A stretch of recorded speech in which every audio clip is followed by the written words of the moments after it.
Bismillahirrahmanirrahim. Today will be a day 36 before my exam. So I'll be doing a daily review on chapters that I want to cover and potentially coming up for my exam. So basically MOG is an exam for Malaysian Conjoined Board of Obstetric and Gynecology, which include all the four universities in Malaysia. This is UIA, UKM, and USM. So there's a few difference with MOG and MRCOG. It is MOG is much more philosophical in the thought, while MOG is more technical and more statistic based on exam. So to me, I found both are fairly tough, but MOG requires another angle that needs to that needs extra reading, because it caters something that is so different from MOG. For example, I give you the questions about so today I'll be talking about infertility and the value of laparoscopic in female infertility. So that was the questions from MOG, so which is not available in MRCOG textbook, but it's a combination of a lot of chapters. So let's begin with infertility first. So when we talk about infertility, we are talking about 10% of infertile couple. As we know that 80% of couple who is married for the first year, the couple who is married, 80% of them will get spontaneous conceptions within a year, and they about 90% of them will conceive spontaneously within the second year. So it left only 10% who did not conceive, and infertility talks about this 10% of people. So when we talk about the infertility, we can divide it into 4 causes. So the first one is the female, accounts about 40%. There are so many statistical numbers, but you can think of that actually. The female, male, and unexplained shares about 30%, but female is a bit higher. So in some texts it says 44 to 50%. So I'm coding 40% for female, 30% for male, and 30% for unexplained. Another 10% is for both. So think about laparoscopic for female infertility. So think about female infertility, you think about 1, ovulatory dysfunctions, 2, tubal dysfunctions, and the 3rd one is the mix of it, so like a sexual dysfunction, dyspareunia. So think of laparoscopic role. So first of all, what you can think of the value of laparoscopic, you can check the answers in the in the post that I'm gonna in the post that I left in the group. The first one is that we cannot deny that laparoscopy has a huge role. There's a multiple a pivotal role in female infertility. For example, it has a diagnostic role. The first one is that by doing lab and dye test.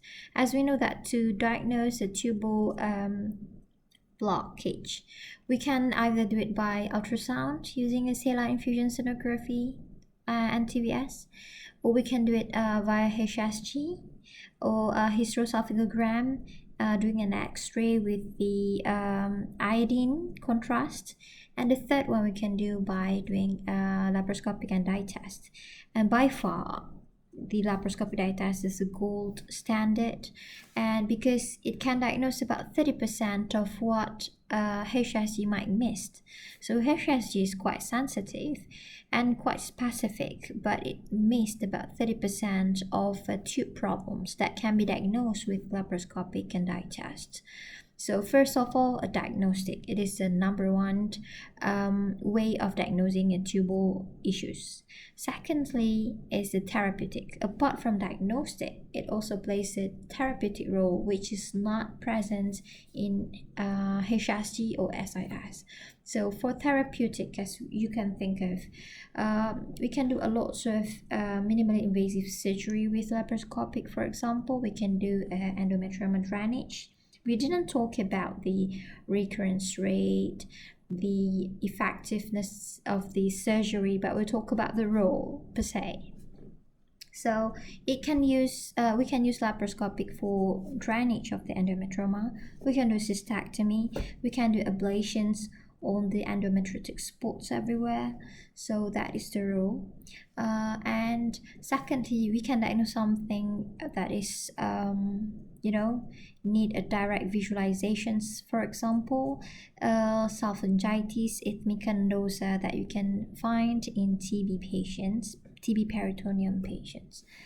And then apart from therapeutic, we also can do something that we call ovarian drilling, especially in those who is clomid resistant, because especially those who is clomid resistant with underlying PCOS with the high luteinizing hormones LH values. So ovarian drilling is a good modalities to use or treatment to use, where we burned 4 points on the ovarian tissues and 4 seconds and 4 millimeter in depth.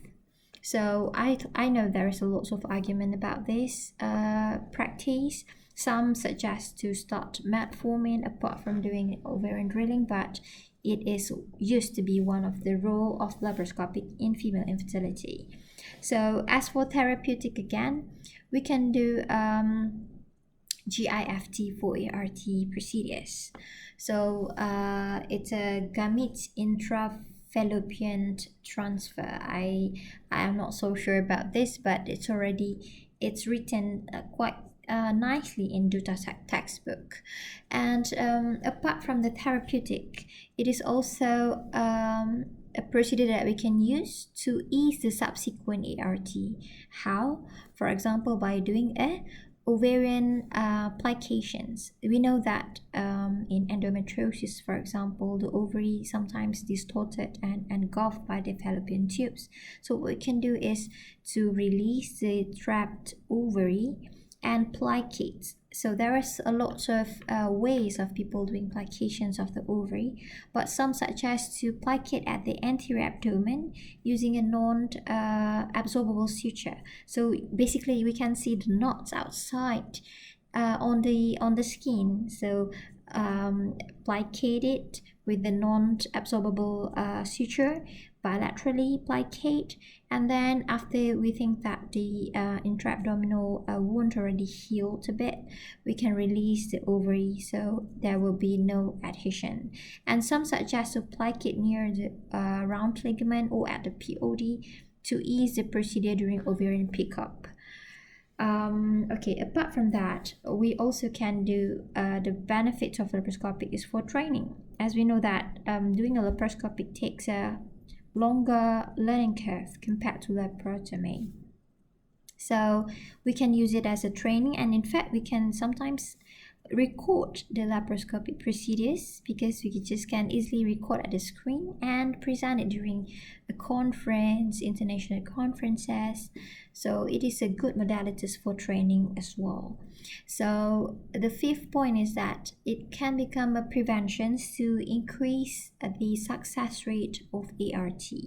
For example, in the patients with hydrosulfing, we can do a clipping or we can do a salphingectomy, because the research suggests that hydrosulfing can actually reduce the success of the IVF, because the implantations, the fluids from the hydrosulfing can contaminate the uterine cavity and cause the implantations problem.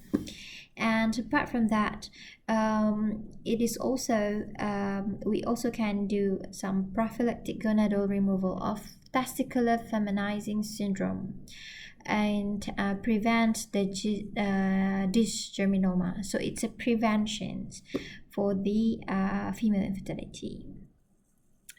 And of course, it's also good for a research, for example, to compare a rate between adhesion barrier, for example, because we need to do a laparoscopic review second look to look at how good this adhesion barrier compared to the placebo one, or compared to another type of adhesion barrier, as we know that we have a sheath-like, a gel-like adhesion barrier like Medicatin.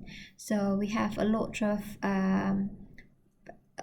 brand or type or products that marketed in for adhesion barrier. So it is one of the way for research because it is less invasive and more acceptive for the patients. And the seventh one is comparing to the laparotomy. It is this minimally invasive surgery is more patient friendly because it is less pain, and then it can be done in a daycare surgery, and it reduces the cost for inpatient. But the disadvantage is that there will be a risk attributed to the general anesthesia, and the risk of conversion to laparotomy and a longer surgery is there, especially in a case where it's a densely adhered peritoneal organ, for example, as a result of endometriosis. And as for the conclusion is that, of course, it has many rules, but we need to keep up with the evidence base, which procedure is actually beneficial to the patient, and which procedure is no longer practiced. And what is important is that we need to do it in the hands of the experts. I think that's the 8 points that usually we include in the essays for MOG Part 2. Thank you.